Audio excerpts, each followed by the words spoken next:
Alors c'est vrai que quand on fait ses études dans les années 2010 à Sciences Po et qu'on pense ce que je pense, on a tendance à penser qu'on est marginal, extrémiste, en se disant mais c'est quand même fou, pourquoi est-ce que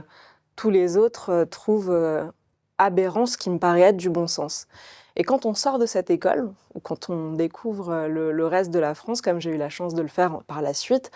on s'aperçoit qu'en réalité, on n'est ni marginal, ni extrémiste, mais au contraire consensuel et majoritaire. Et ça a été la bonne surprise que j'ai eue quand j'ai quitté les bancs de Sciences Po, de m'apercevoir qu'en réalité, ce que je pensais, une grande majorité des Français le pensaient. Et je pense que s'il y a un mérite à la campagne qu'on a faite en 2022, c'est que beaucoup se disaient la même chose, à leur travail, dans leur famille, dans leurs milieux sociaux respectifs, où en réalité tout le monde pensait la même chose, tout le monde voyait la même chose, tout le monde ressentait la même chose, parfois le même malaise devant ce qu'ils peuvent entendre à la télé, ce qu'ils peuvent entendre au travail, dans leurs entreprises, en se disant mais je suis peut-être seule à penser ce que je pense. Et il y a une forme de désarroi quand on se dit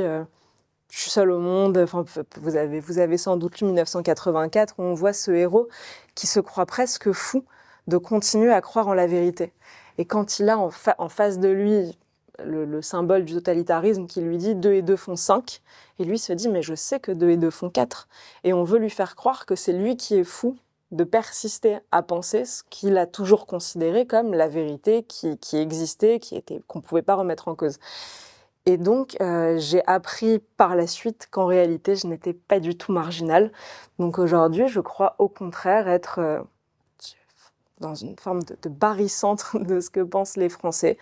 de ce qu'ils attendent, de ce qu'en réalité tous les peuples sont en droit d'espérer. C'est-à-dire que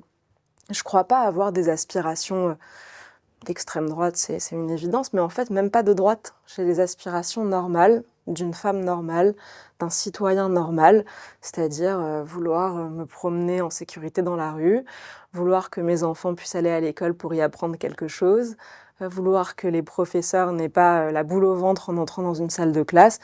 Bref, des aspirations normales auxquelles tout peuple peut prétendre, et je trouve anormal qu'on ait à ce point torturé notre peuple qu'aujourd'hui il en vienne à penser qu'il est extrémiste quand il pense des choses aussi banales.